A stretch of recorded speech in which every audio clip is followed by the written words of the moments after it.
All right, welcome back. This is, wow, quick pairing. All right, and I get black this time. So we played two rapid games already on this account. So we're still provisional. We're working our way up.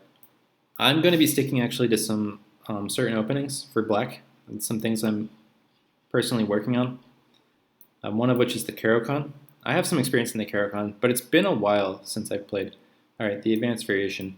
So don't look to this video for theoretical knowledge. I'm going to play the best I can, and this is the most mainline. Bishop d3. Okay, so this is quite common at the lower rating levels. The way that most people are taught to deal with this is to trade queens. So like we say bishop d2 and then queen a6, and this just, with the queens off, yeah, black has no problems. It's a very structure-oriented position. White's kind of enticed to trade queens because otherwise we prevent castling, and then we play for c5. So you see this structure a lot in the French. The difference here is that we have no light squared bishop. So here I can play my knight to either of these squares. I think here it could be antagonized. So let's come here. And also from here it adds some extra pressure on this pawn. Alright, so here's the question. Well, I'm not worried about this. Maybe I just ignore it for the moment. I don't think taking... Well, okay, so I obviously have a lot of options. Let's take a second here. I could take. White hasn't committed their knight yet.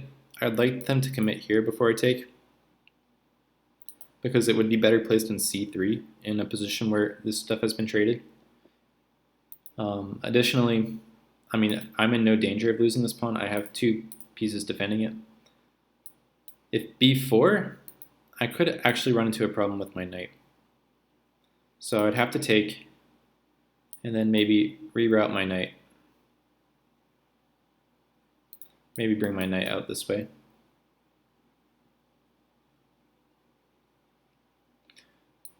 Or b4, let's see. Yeah, so this is what I'm also getting at. I've lost my train of thought here. So c4 is also a move that I could play. And then I could play to break open the queen side. And I quite like that. I mean, all my pawns are on light squares. I have dark square bishop. All these pawns are on dark squares. It's got a dark square bishop. Looks pretty good for me. So I can move to castle. I can also just bring my king to d7. I'm not worried about the king, but maybe I get annoyed on my f7 pawn. This is just a safer way of starting complications on the side of the board. I'm going to coordinate my pieces before pushing the pawns. I don't want to have problems with the way that my knights are located here. Yeah, so clearly white's going for some sort of break on the king side, but remember, there's no light square bishop, there's no queen, no danger. Like, what is white realistically going to do? And like already, I can play here. I don't even have to. It's not necessary. We'll see g6 and then g4. G4. That might just be provoking white. So instead, I can go rook here, and on f5. When f6 is threatened, I can just back my bishop up. If f6 is played, I just lock it down, like no sweat. And then I just have to be careful about being attacked on the file here. Which actually, you know, there could be problems with that. But I think, also let me make sure that my volume is off so no notification sounds bother the commentary. Also, if here I could just possibly take, maybe not. So let's go here.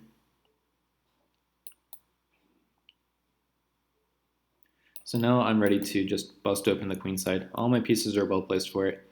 And honestly, the way that white's approaching this is just way too slow. Way too slow.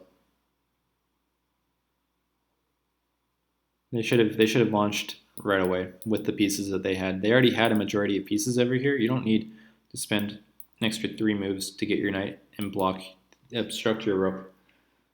So this is coming in. It's coming in hot too because I'll be threatening the a3 pawn. It's impossible to block things up now. Let's do this as a pre-move.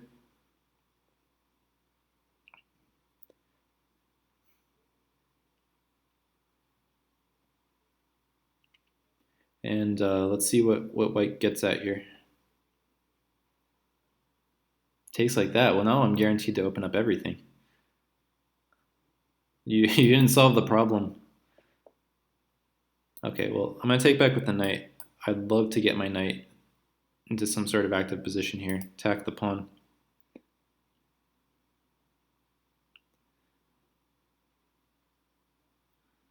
I'm playing kind of fast. The moves kind of speak for themselves, and I'm making up for lost time here. This isn't a threat. I just take that. This isn't a threat.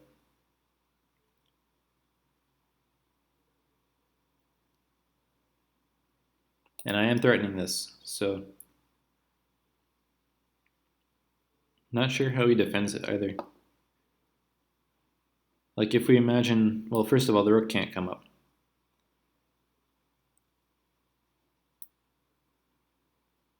So actually, I have an option here. I can also take back with my knight, and it makes my knight useful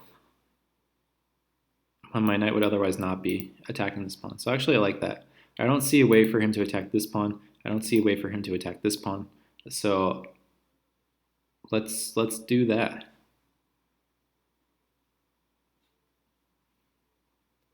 He's involuntarily helping me overwork his pieces here. Didn't solve this problem either.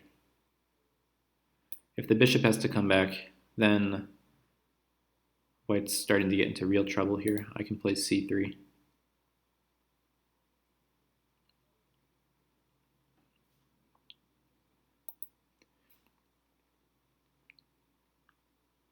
Yeah, all my pieces are pretty ideally placed. You hate to see this.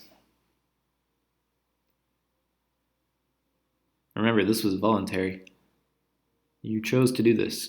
You can't, no complaining now. So yeah, my main plan here is just to play c3. If white defends the pawn like this, because now the rooks are disconnected, and this is now pinned. He cannot take because his rook would drop. And this is starting to get pretty dire. Already I can play c2. Where is the rook going? It's a very powerful threat. So this is game over. The only like acceptable move is there, and then I take it. I haven't even had to give up my pawn for this. Get the exchange, get a free pawn.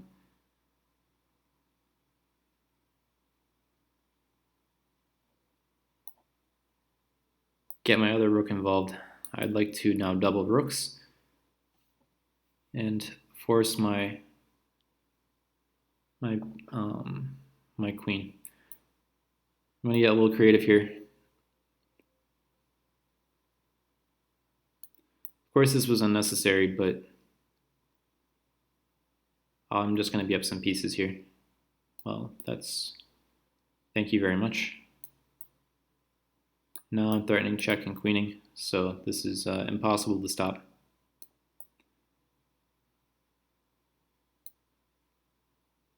And that's game over. Very quick game. These are rapid games, but my opponents are playing pretty quickly. No rematch. Let's analyze what happened there. How can we learn from this? Man, again, I haven't clicked on this. I'm the only one spectating, so I assume my opponent didn't click on this computer analysis. This is going to run on forever. It's I can try refreshing the page here, but so a bit of a shame that we can't see the results from that. I do like to check. I mean, it's the easiest way to check if you've done something inaccurate, but okay, so this is a variation I can speak a little bit about. You can see that this is the most common move. Let's actually jump on the Masters database. Very few games. Notice it's quite stunning how few games are in the Masters database, and the score is very what's the like indicative of why, reflective of why. It's it's really letting black off the hook. Not only are you trading one of your strong pieces for one of the ones that I've purposely put outside of a chain of pawns, there's also just this typical idea of queen a5 and queen a6. And you'll see that too in the Elite Chess database. Takes, takes. Oh, c5 is actually quite popular here. That surprises me. Yeah, queen a6. Scoring pretty well for black. Black is winning a little less than 2/3 of the time. But with draws combined, it's pretty commanding score. Knight takes, castles, c5, c3. Okay, makes sense. Knight e7, knight a3. Yeah, knight a5. This is where I'd like the computer's opinion. Knight g6. Not a move I would have really considered strongly. Yeah, c4 even here. Yeah, I could just play c4 here. I could play c4 before knight e7. But white hasn't played a3 yet, so let's not jump the gun. But yeah, a3 basically screams for c4.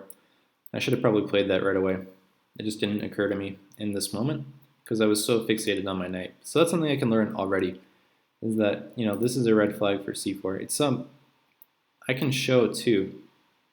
To give you some context, when I'm playing these games, I also have other positions that kind of flash in my mind. This happens to every chess player, you know, things that you recognize, patterns you recognize.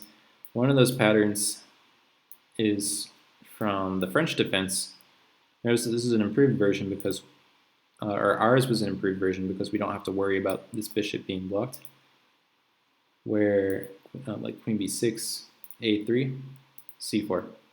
And there's a whole body of theory here around, let's say, moving pieces in to occupy this square. Still slightly better for white, but there's a lot of, you know, you'll see a lot of games in the database here. This is a well-known position because it's one of the main lines of this advanced variation of the French. So coming back to our game, this is why it felt very natural for me just to play c4 after I realized that, after I recognized the pattern here. So yeah, so h3, okay. Dropping a little in valuation because white's making a pretty useless move. And again, yeah, even here, the computer wants some more quick action by me. So both of us are playing very slow, like slow humans. Castling, I thought castling was fine, but yeah, I guess what the computer's pointing out here is that no need to castle. In fact, castling almost puts you in a position that's begging white to make chances. Don't even need to give white chances. Yeah, no, again, having the computer running is making my computer fan it sounds like my computer is getting ready for liftoff. Yeah, b5, and yeah, my position plays itself, a5, b4. White's just been way too slow with counterplay. Already this is becoming pretty dire. Taking it, and especially not taking like this. Take towards the center. By doing this, you guarantee that both the files get open, when it could have just been one. Yeah, knight takes b4. Of course, knight takes bishop. If my bishop takes, I would have just had to move my bishop to unobstruct the file, but here it is a very natural way to move my knight. So yes, knight first, of course. And in fact, this helps me. Yeah, so both are obviously fine. I liked knight takes. It felt like I was making something useful for my knight. I also had the consideration of, will this become weak? Will this become weak? And the answer is no to both, so no worries there. Yeah, and immediately disconnected rooks c3. Yeah, c2. Takes, takes. Just checking some accuracy here. Oh, rook b to b1. That's a much better way of doing this because if he takes me, I get my queen. Oh well, yeah. I mean, it was all winning, so I didn't bother. But yeah, this is, I mean, yeah, already announcing mate in less than 10 moves. So, pretty clean game.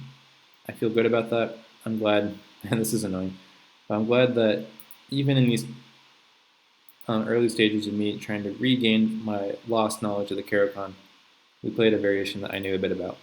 I mean, and by that I only knew like one idea, but that was enough for my other chess knowledge, structure, orientation, to take over the game.